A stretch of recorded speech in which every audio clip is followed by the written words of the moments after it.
Campeonato Brasileiro é tipo o novo filme dos Transformers. Personagens icônicos que você já conhece em contextos que você ainda não viu. Vasco e Palmeiras se enfrentam hoje em Brasília às 4 da tarde. Atual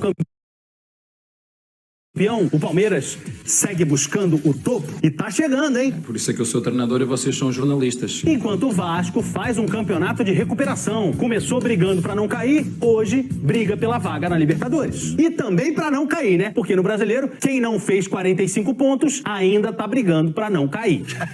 Vasco e Palmeiras são rivais, claro. Mas são clubes amigos. Dois clubes fundados por imigrantes. Os portugueses, no Rio de Janeiro. Eu tenho ciúmes disso. Os italianos, em São Paulo. Non ho capito. Um encontro conhecido como o Clássico da Fraternidade. E já decidiu um Brasileirão de 97. Deu Vasco, um Edmundo acabando com o campeonato. E já decidiu uma Mercosul, a de 2000. Deu Vasco, com uma virada histórica, comandada pelo Romário. Ah, Edmundo e Romário. Unidos por decisões do Vasco contra o Palmeiras, separados por um episódio que aconteceu antes de um Vasco e Palmeiras. Contexto. Em 1995, no Flamengo, os dois eram amigos. Bad Boys.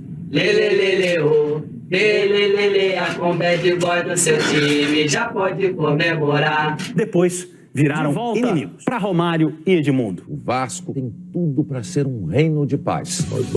Em 2000, eles se reencontraram no Vasco. E você pode lembrar da história do Romário virando cobrador de pênalti. Na cobrança do pênalti, você deveria ter cobrado, Edmundo? O homem quer que bata o príncipe, eu não tenho culpa. As intrigas da corte. Agora a corte está toda feliz, o rei, o príncipe e o bobo. Mas saiba que toda essa treta começou antes de um Vasco e Palmeiras pelo Rio-São Paulo de 2000, quando o Edmundo descobriu no vestiário que o capitão agora não era mais ele, era o Romário. E o Edmundo teria abandonado o Vasco momentos antes do início da partida aqui no Parque Antártico. Estava dentro da minha casa, chegou uma outra pessoa e dormiu na minha cama. O Palmeiras venceu aquele jogo e na final do Rio-São Paulo foi campeão goleando o Vasco, com Romário e Edmundo em campo. A vida seguiu. Edmundo e Romário chegaram a se entender e jogaram juntos no Fluminense em 2004, mas depois brigaram de novo. Nem a conversa conciliadora do Padre Lino conseguiu unir os ídolos. Amai-vos uns aos outros como eu vos amei.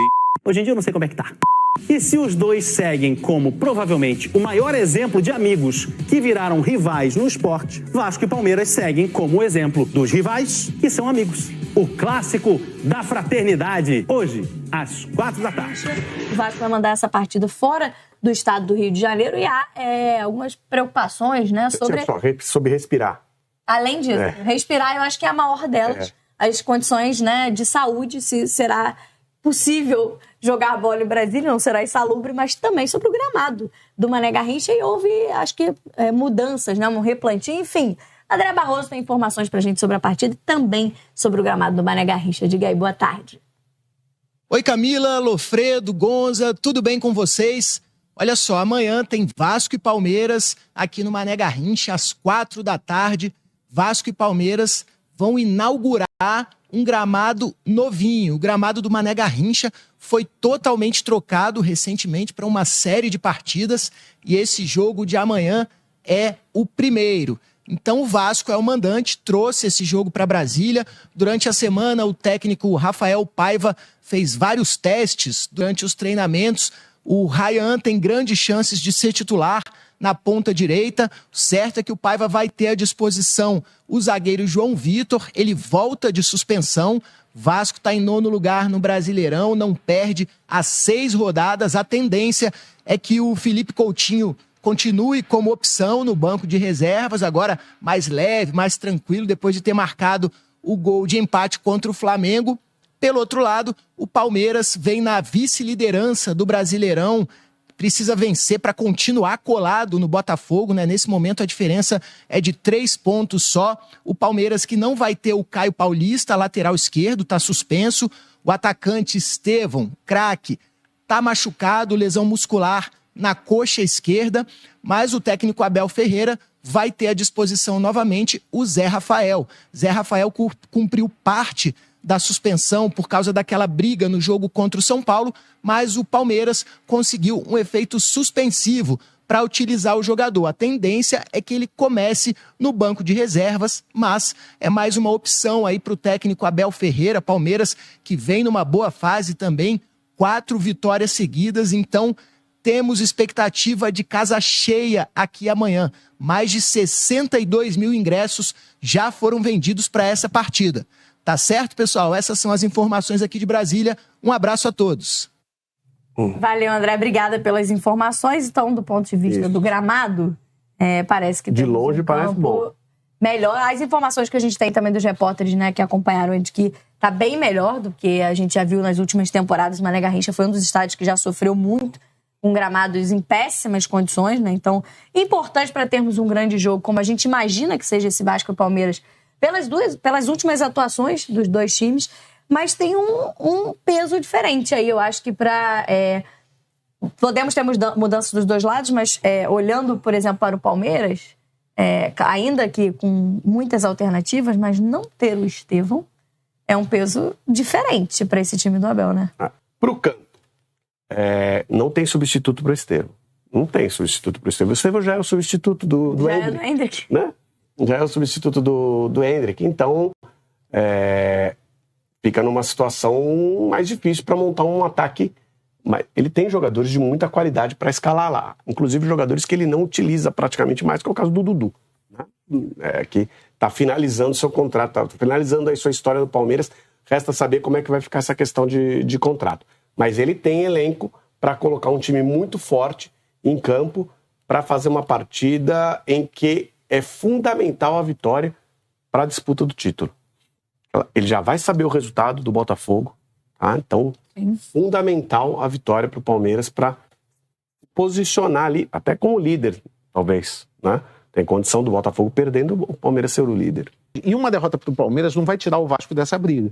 Né? O Palmeiras, né, como lembrou o Lofredo, se perder, aí já vai depender do que aconteceu no dia anterior. Exatamente. Ele perde, ele pode, de repente, recolocar o Flamengo, deixar o Flamengo se aproximar, pode ver o Botafogo abrir 3 pontos. Então o Palmeiras entra pressionado. Isso é um problema? Não, porque o Palmeiras está acostumado a jogar pressionado, o Abel, ele gosta de trabalhar com pressão. Acho que o Palmeiras, por mais que o jogo seja mando do Vasco, mas é favorito. Agora, se você olhar talvez no começo Se o mando do Vasco fosse em São Januário, eu já não diria... Diminuía um pouco. Sem dúvida nenhuma que diminuía um pouco. Mas assim, se a gente olhasse para o começo do campeonato e pensasse nesse jogo aí entre Vasco e Palmeiras, você contava 3 pontos para o Palmeiras hoje, não é assim? Não. E aí você tem, do outro lado no Palmeiras, a gente falou da ausência do Estevão, que não tem substituto de fato, mas você tem uma dúvida ali até da formação do time, como mexer nos jogadores de frente para encontrar o substituto, né? O mais provável, que imaginam nossos setoristas, é colocar, mudar um pouquinho o posicionamento do Felipe Anderson, né?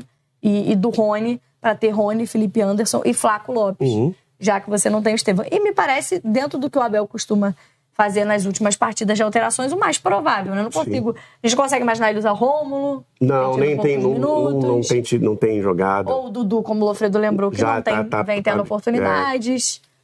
Eu acho que é o mais viável até para um time mais encorpado. Você tem ali, além desse que vocês falaram, poderia utilizar o Lázaro, mas também o Lázaro não é um jogador que seja mais... Ele é um jogador mais de construção pelo lado. E aí talvez o Dudu tenha mais experiência, mais força física. É que o Dudu ele não está no melhor momento dele. Mas seja no melhor ou no pior momento, o Dudu é um jogador que deixa ali litros e litros de suor. Eu sou um fã da postura do Rony jogando bola. E o Felipe Anderson mudando de posição, ele é um jogador que jogou no futebol europeu, é um cara que teria condição ainda de estar jogando lá. Então ele pode até render mais pela esquerda ou pelo meio, mas ele fechando o lado direito também, ele é capaz de construir e abastecer o Flaco Lopes.